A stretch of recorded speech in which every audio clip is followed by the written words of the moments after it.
안녕하십니까. 코로나19 통합 뉴스룸 5시 뉴스입니다. 신규 확진자 수가 좀처럼 줄어들질 않고 있습니다. 오늘 0시 기준 2,152명으로 국내 코로나19 발생 이래 두 번째로 많은 수를 기록했습니다. 오늘 오후 8시부터는 40대 이하에 대한 백신 접종 추가 예약이 진행되는데요. 현행 거리두기 단계 연장 여부는 내일 발표됩니다. 김민혁 기자입니다. 오늘 0시 기준 국내 코로나19 신규 확진자 수는 2,152명. 8일 만에 다시 2,000명대로 올라섰습니다. 연휴 기간 전국적인 대규모 이동에다 전파력 강한 델타 변이가 우세종으로 자리 잡은 게 주요 원인으로 지목됩니다. 다만 확진자의 급격한 증가세로는 이어지지 않고 있다는 게 방역당국 분석입니다. 정부는 강력한 거리두기가 효과를 거두고 있다고 보고 현행 단계를 연장할지 여부를 내일 발표하기로 했습니다. 일부 지역은 2학기까지 거리두기 4단계가 이어질 수도 있는 상황인데 조희연 서울시 교육감은 다음 달 6일부터 전면 등교 가능성을 예고했습니다. 시차 등교라든지 오전 오후반 등교라든지 다양한 학사 등교 방식을 통해서 전면 등교를 하셔도 좋고 저희는 충분히 권장할 수 있습니다. 백신 1차 접종자는 계속 늘어 오늘 0시 기준 전 국민의 47%를 넘었습니다. 정부는 모더나 백신의 구체적인 공급 시기와 물량을 오는 일요일 또는 다음 주 월요일에 발표할 거라고 밝혔습니다. 지금 상황에선 백신 접종과 거리두기가 가장 확실한 방법이라고 재차 강조했습니다. 예방접종을 확대하기 위한 방안들 중에 하나로서 향후 일정 시점이 된다고 하면 인센티브 방안들에 대해서도 검토할 수 있다라고. 오늘 저녁부터는 40대 이하 접종 대상자에 대한 추가 예약이 진행됩니다. 36살에서 49살은 오늘 오후 8시부터 내일 오후 6시까지, 18살에서 35살은 내일 오후 8시부터 모레 오후 6시까지 신청할 수 있습니다. KBS 뉴스 김민혁입니다. 경남에서는 최근 중소공단 외국인 노동자들의 집단 감염이 이어지고 있습니다. 창원과 김해 등 주요 도시에서는 거리두기 4단계를 시행하고 있지만 확산세가 잦아들지 않고 있습니다. 취재기자 연결해 보겠습니다. 윤경재 기자, 경남 상황 전해주십시오. 네, 오늘 현재까지 경남의 코로나19 신규 확진자는 42명입니다. 외국인 노동자 중심으로 산발적 집단 감염이 이어지고 있습니다. 오늘 의령의 한 건설 현장에서 외국인 포함 11명이 확진됐습니다. 해당 건설 현장에는 작업 중단과 전원 격리 조치가 내려졌습니다. 어제는 창녕의 한 공장에서 외국인 노동자 10명이 확진돼 누적 확진자 17명이 됐습니다. 창녕구는 이 공장이 속한 산업단지 안에 42개 사업장 1,000여 명에 대해 선제 검사를 추진합니다. 함안의 한 공장에서도 외국인 노동자를 중심으로 8명이 확진됐습니다. 중소규모 공단이 많은 경남의 특성상 공장 사업장의 구내식당과 노동자 기숙사에서 산발적 감염이 이어지는 양상입니다. 경상남도는 외국인 노동자의 경우 백신 접종률이 낮고 기숙사 집단 생활을 해서 동시다발적으로 확진자가 나오는 것으로 보고 있습니다. 경남에서는 창원과 김해, 함안, 지리적으로 맞붙은 세 도시에서 거리두기 4단계를 시행하고 있는데요. 지난주 확진자 통계를 보면 경남 확진자의 40.4%가 창원, 28.8%가 김해일 정도로 확산세가 잦아들지 않고 있습니다. 방역당국은 가족 간 감염이 전체의 40%를 웃돌고 있고 델타 변이 바이러스 전파도 크게 늘었기 때문으로 분석하고 있습니다. 경남의 누적 확진자는 9천여 명으로 이달 안에 10,000명을 넘을 것으로 예상합니다. 비수도권에서 10,000명을 넘는 도시는 대구와 부산에 이어 경남이 세 번째가 될 것으로 보입니다. 지금까지 창원 보도국에서 KBS 뉴스 윤경재입니다. 허위 조작 보도에 대해 손해액의 최대 5배까지 배상하도록 하는 언론중재법 개정안이 국회 문화체육관광위원회 전체회의를 통과했습니다. 언론재갈법이자 날치기라고 국민의힘이 반발했지만 민주당은 여론을 충분히 수렴했다며 표결 처리를 강행했습니다. 정성호 기자가 보도합니다. 국민의힘 항의와 고성 속에 민주당 소속 도종환 위원장은 언론중재법 개정안을 기립 표결에 붙였습니다. 재석 16인 중 찬성 9명으로 가결되었음을 선포합니다. 민주당 소속 의원 전원과 열린민주당 김의겸 의원이 찬성표를 던져 허위 조작 보도에 대해 최대 5배를 손해배상하도록 하는 개정안이 국회 상임위 문턱을 넘었습니다. 2시간 넘게 진행된 회의에서 국민의힘 의원들은 민주당의 강행 처리 방침에 반발하며 시간을 갖고 다시 논의하자고 했습니다. 이 법안은 문제가 많으니까 심도 있는 논의가 필요하다. 언론 관계자, 법률가 범 관련 사회단체가 참여하는 그런 협의체에서 문체위 소속이 아닌 다른 의원들도 회의장을 찾아와 거세게 항의했습니다. 언론 탄압! 민주당은 철회하라! 반면 민주당 의원들은 언론계 의견 등을 충분히 들었고 논의를 기피한 건 오히려 야당이라고 맞섰습니다. 최대한 국민의 손해를 또 국민의 권익을 보호하기 위해서 그랬다는 것이지 언론하고 적대해가지고 무슨 도움을 받겠습니까? 문체위를 통과한 언론중재법 개정안은 다음 주 법사위를 거쳐 25일에 국회 본회의에 상정될 것으로 보입니다. 언론단체들은 공동 성명을 통해 민주당이 선을 넘었다면서 지금이라도 법사위와 본회의 처리 일정을 멈추고 국회 내 특위를 구성해 사회적 합의 절차에 나서라고 밝혔습니다. KBS 뉴스 정성호입니다. 올해 종합부동산세 부과 기준이 1가구 1주택자인 경우 현행 9억 원에서 11억 원 이상으로 조정됩니다. 민주당이 당론으로 밀어붙였던 종부세 기준을 가격 상위 2%로 정하는 방안은 폐기됐습니다. 개연우 기자입니다. 국회 기획재정위원회는 오늘 전체 회의에서 1가구 1주택자에 대한 종합부동산 과세 기준을 현행 공시가격 9억 원에서 11억 원으로 높이는 종부세법 개정안을 처리했습니다. 공시가격 11억 원이면 시세로 16억 원 정도 주택에 해당됩니다. 민주당은 당초 종부세 기준을 이 같은 정해진 가격이 아닌 가격 상위 2%로 정하는 방안을 당론으로 추진해왔지만 조세 체계에 어긋난다는 비판을 수용했습니다. 기재위 민주당 간사인 김영진 의원은 상위 2%를 기준으로 해도 결국 기준선이 11억 원이 돼서 과세 대상자는 똑같다고 설명했습니다. 국민의힘 간사 류성걸 의원은 용이한 세제라는 원칙 아래 민주당과 합의했다고 설명했습니다. 공시가격 11억 원 이하 1주택자뿐 아니라 더 고가의 주택 보유자도 세금 부담이 줄어드는 효과가 있는데 정의당은 부자 감세라고 반발했고 민주당에서도 반대표가 나왔습니다. 표 조금 더 짜고 우리 손으로 종부세를 또다시 완화시키는 그저 그런 부유세로 전락시키는 시도입니다. 종부세법 개정안은 다음 주 법제사법위원회와 본회의를 거쳐 확정되고 올해 말 부과되는 종부세부터 적용됩니다. 1주택자 중에 8만 9천 명 정도가 종부세 납부 대상에서 제외될 것으로 예상됩니다. KBS 뉴스 개연우입니다. 미성년자 성착취물을 제작 유포한 혐의를 받는 텔레그램 엠번방 운영자 갓간 문형욱이 1심에 이어 항소심에서도 징역 34년을 선고받았습니다. 법원은 피해자들에게 회복하기 어려운 고통을 줬다고 판단했습니다. 보도에 곽근아 기자입니다. 엠번방 갓갓 문형욱에 대한 항소심에서도 법원이 징역 34년을 선고했습니다. 앞서 1심 재판부가 문형욱에 대해 신상 정보 공개 10년, 아동 청소년 관련 기관 취업 제한 10년, 위치 추적 전자장치 부착 30년을 선고한 것도 유지됐습니다. 재판부는 1심의 선고 형량이 합리적 범위를 벗어나 너무 무겁거나 가볍다고 보기 어렵다고 판결 이유를 밝혔습니다. 재판부는 피고인이 아동 청소년을 상대로 범행해 수법이 매우 불량하고 인간의 존엄성과 가치를 침해했다며 사회와의 장기간 격리가 필요하다고 강조했습니다. 피해자들에게 회복하기 어려운 심각한 피해를 야기한다는 점, 그리고 왜곡된 성인식을 조장해서 사회적 해악이 큰 점 등을 이유로 1심과 같은 중형을 선고함으로써 문형욱은 2017년 1월부터 지난해 초까지 1,200여 차례에 걸쳐 아동 청소년 피해자 20여 명에게 성착취 영상물을 스스로 촬영하게 하고 이를 전송받은 혐의를 받고 있습니다. 2019년 2월부터 지난해 1월까지 갓갓이란 대화명으로 개설한 텔레그램 대화방 일명 엠번방에 성착취 영상물 3,700여 개를 배포한 혐의도 받고 있습니다. 문형욱은 또 피해 청소년 부모 3명에게 성착취 영상물을 유포할 것처럼 협박하기도 했습니다. 공범 6명과 함께 아동 청소년 성착취 영상물을 제작하거나 미수에 그친 사실도 수사를 통해 드러났습니다. KBS 뉴스 곽근아입니다.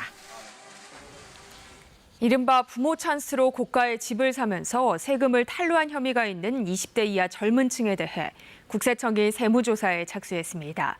최근 젊은 층의 주택 구입이 늘고 있는 만큼 관련 세무 검증도 더 강화하겠다는 계획입니다. 이승훈 기자입니다. 10대 후반의 A씨, 소득이 전혀 없었지만 수억 원의 보증금이 필요한 음식점을 열고 이듬해엔 10억 원이 넘는 아파트를 구입합니다. 어떻게 이렇게 빨리 돈을 모았나?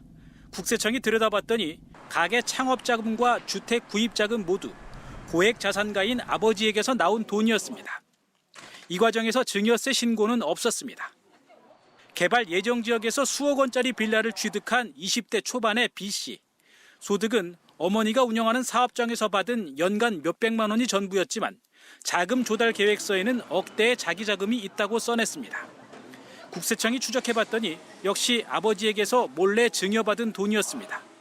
국세청은 이렇게 고가의 주택을 구입하면서 자금을 편법 증여받은 걸로 의심되는 20대 이하 젊은 층 수십 명에 대해 세무조사에 착수했습니다.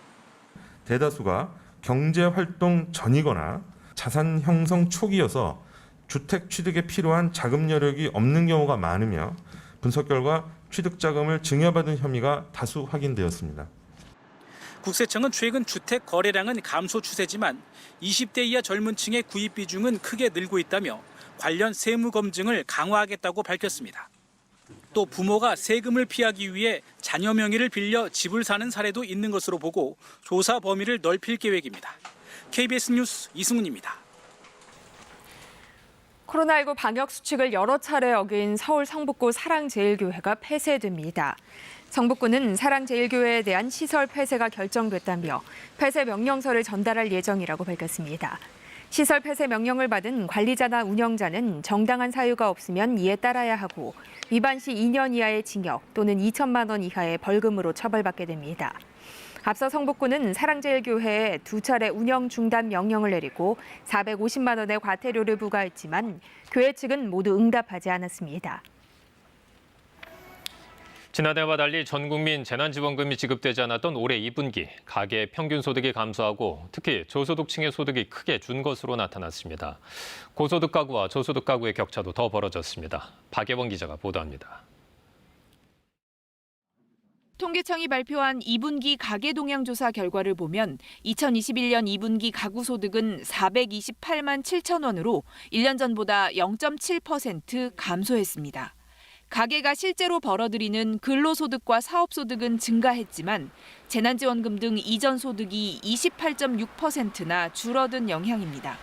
특히 소득 하위 20% 가구의 경우 월 평균 소득이 6.3%나 줄었습니다.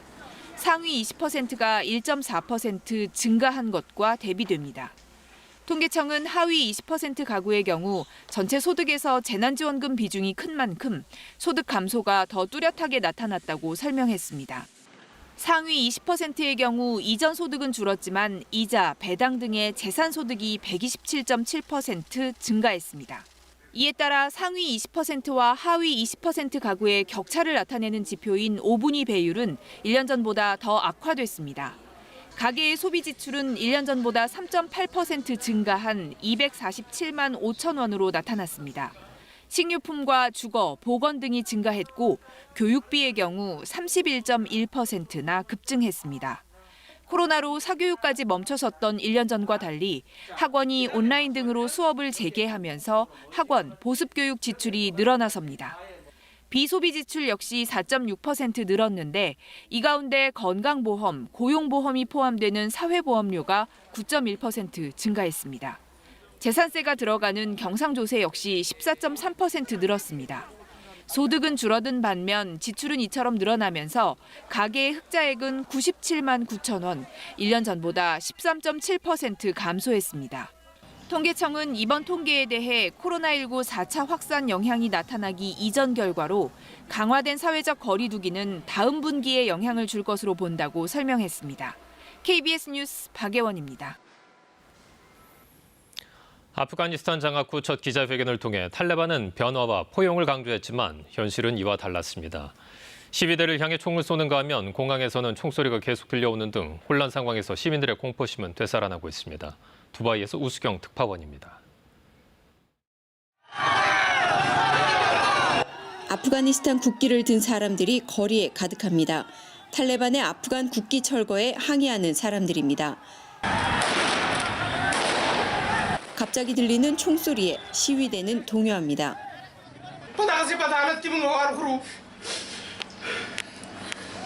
탈레반이 시위 참가자들을 때리고 발포하면서 10여 명의 사상자가 발생했다고 로이터 통신은 전했습니다. 일부 여성들은 용감하게 탈레반 앞에서 여성 권리를 주장했습니다. 하지만 국영방송의 여직원들이 정직당하고 여성이 부르카 없이 외출했다가 탈레반의 총에 맞아 숨졌다는 보도도 나오고 있습니다. 탈레반이 변화와 포용을 강조하며 기자회견을 했지만 시민들의 공포는 다시 살아나고 있습니다. 한 아프가니스탄 여성은 미 CNN 방송에 출연해 너무 겁이 나고 학살이 있을 것 같다고 증언하기도 했습니다. 카불 공항은 끝없이 몰려드는 사람들로 북새통입니다. 하지만 탈레반은 공중으로 총을 쏘며 접근하지 못하도록 막고 있습니다. 부모가 아이를 찾는다며 공항에 홀로 남겨진 아기의 사진이 현지 언론 SNS에 올라오기도 하는 등 카불 공항은 여전히 혼란입니다. 이런 가운데 탈레반을 피해 국외로 떠난 아슈라프 가니 아프간 대통령은 SNS를 통해 현재 아랍에미리트에 머물고 있다며 유혈 사태를 막기 위해 떠날 수밖에 없었다고 다시 한번 강조했습니다. 또 현금을 챙겨 떠났다는 의혹을 거짓말이라고 부인하며 귀국을 논의하고 있다고 말했습니다. 두바이에서 KBS 뉴스 우수경입니다. 미국이 다음 달부터 전 국민을 대상으로 백신 추가 접종을 실시하겠다고 전격 발표했습니다. 당초 면역이 취약한 사람만 추가 접종이 필요하다고 했었는데 불과 일주일 만에 입장을 바꿨습니다. 워싱턴 이정민 특파원입니다. 미국 보건당국이 백신 추가 접종 시작을 공식 발표했습니다. 다음 달 20일부터 대상은 화이자와 모더나 백신 접종을 완료한 지 8개월이 지난 사람 모두입니다. 미국 보건당국은 성명을 통해 최초 백신 접종 이후 시간이 지나면서 면역이 약화한다는 게 데이터로 분명히 나타난다고 밝혔습니다. 특히 델타 변이가 지배종이 된 것과 맞물려 증상이 가볍거나 중간 정도일 경우도 면역이 약화한다는 증거도 나타나기 시작했다고 밝혔습니다. We are concerned that this pattern of decline we are seeing will continue in the months ahead, which could lead to reduced protection against severe disease, hospitalization, and death. 미 보건당국은 접종 초기에 백신을 맞았던 의료인, 요양시설 거주자, 고령층 등이 가장 먼저 추가 접종 대상에 오를 거라고 밝혔습니다. 얀센 백신 접종자의 경우 추가 접종이 필요할 거라면서도 아직 자료를 검토 중이라며 추후 계획을 발표하겠다고 했습니다. 미국이 추가 접종을 전격 결정하자 결국 아직 백신을 맞지도 못한 다른 나라의 기회를 뺏는 것 아니냐는 우려도 제기되고 있습니다. 추가 접종 계획을 직접 발표한 바이든 대통령은 오해라고 해명했습니다. Some world leaders who say America shouldn't get a third shot until other countries got their first shot. I disagree. We can take care of America and help the world at the same time. 미국에선 현재까지 전체 인구의 51%, 1억 6,800만여 명이 백신 접종을 완료했습니다. 이들이 모두 백신을 추가 접종할 경우 당초 면역 취약자에게만 접종한다던 계획보다 25배의 백신이 더 쓰이게 됩니다. 워싱턴에서 KBS 뉴스 이정민입니다. 최근 천안의 한 아파트 지하 주차장에서 출장 세차 차량이 폭발하는 화재 사고가 있었죠. 피해 차량은 666대에 이르지만 보상은 쉽지 않을 것으로 보이는데요.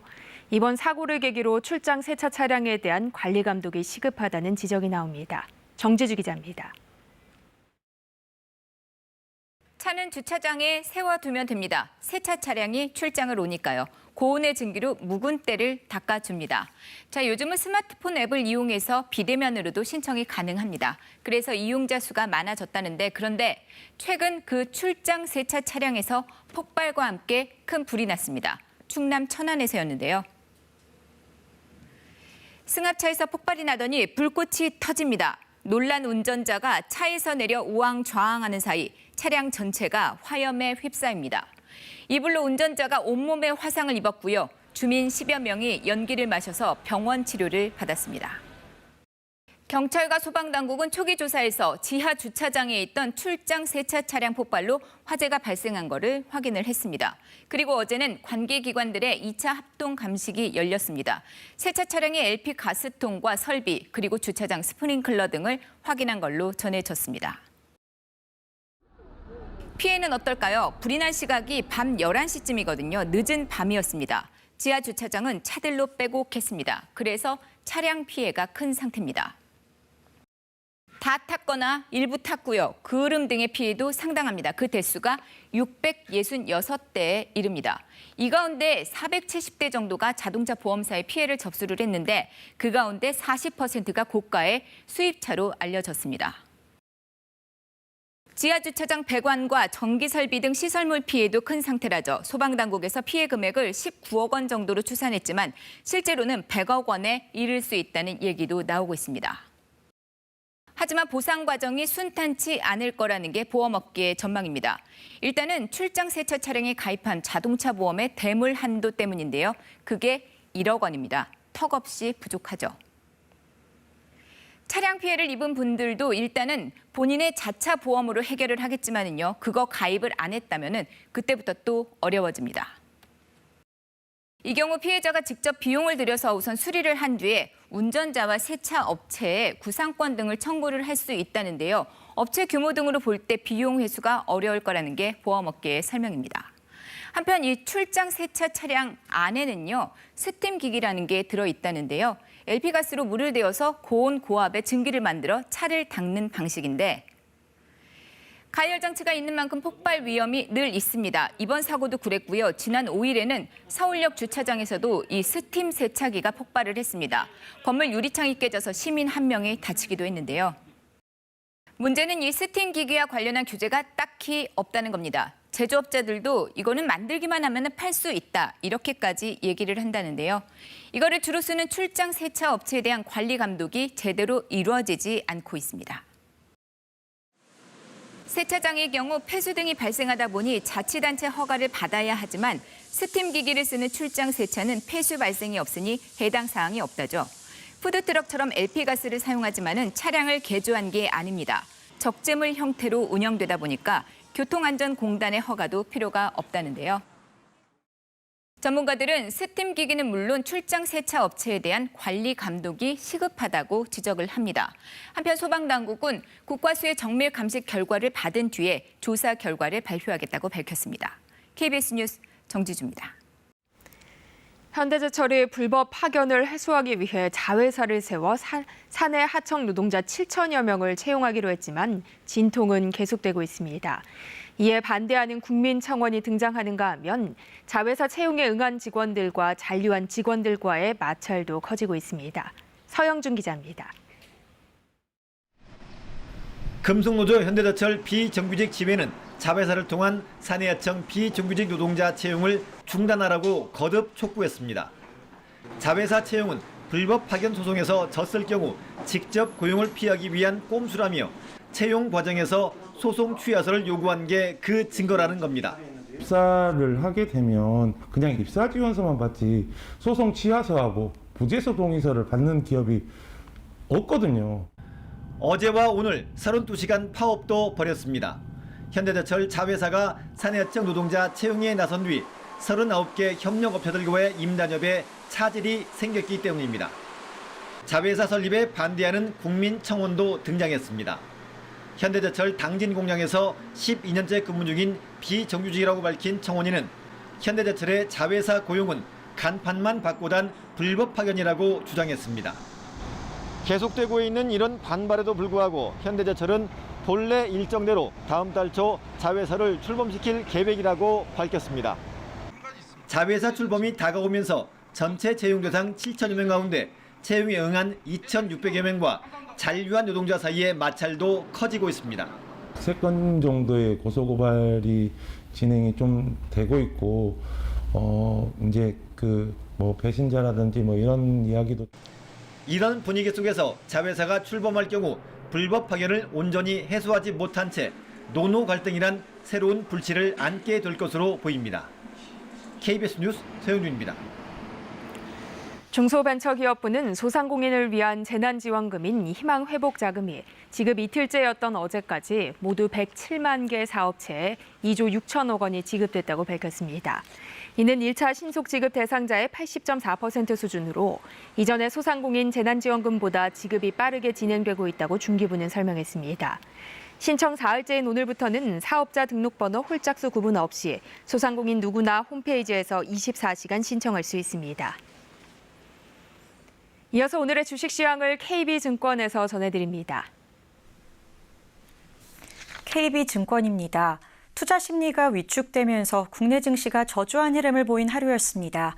코스피가 넉 달 만에 3,100선이 무너졌고 코스닥은 외국인과 기관의 매도세에 3% 가까이 하락했습니다.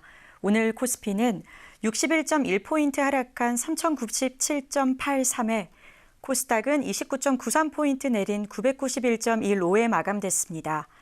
전일 미국 증시는 연준이 올해 안에 자산 매입 축소에 나설 가능성이 커지면서 주요 지수가 내림세로 장을 마쳤습니다. 이에 코스피도 그 영향을 받으면서 기관과 외국인의 팔자에 2% 가까이 하락했습니다. 최근 반도체 업황에 대한 우려가 지속되면서 삼성전자가 7거래일 연속 저조한 흐름을 보였고 HMM이 2분기 사상 최대 실적에도 파업 위기에 놓이면서 6% 넘게 하락했습니다. 한편 크래프톤이 기관의 매수세에 49만 원 선을 돌파하며 4거래일 연속 강세를 보였고 카카오뱅크가 2분기 실적 호조세에 힘입어 하루 만에 상승 전환하며 8% 넘게 상승 마감했습니다. 오늘 원달러 환율은 8원 20전 오른 1,176원 20전에 거래를 마쳤습니다. 지금까지 KB증권이었습니다.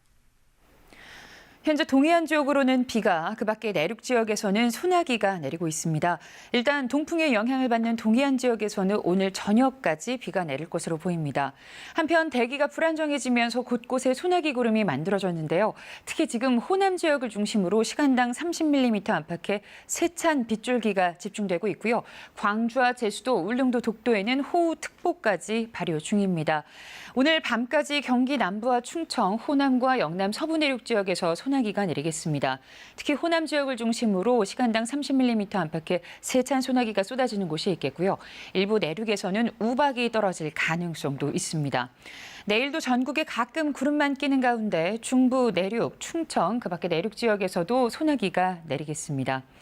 내일 아침 기온은 서울이 21도 등으로 서울 22도, 청주 22도, 광주 21도, 대구 20도 등으로 오늘과 비슷하거나 조금 높겠습니다. 낮 최고 기온 서울, 청주, 대구 31도, 광주 30도 등으로 역시 오늘과 비슷하거나 조금 높겠습니다. 바다의 물결은 먼 바다를 중심으로 높게 일겠습니다. 이 주말 새벽에 남해안과 제주도를 시작으로 낮부터 전국에 비가 내리겠습니다. 날씨였습니다. 코로나19 통합뉴스룸은 7시 뉴스에서 이어집니다. 시청해주신 여러분 고맙습니다.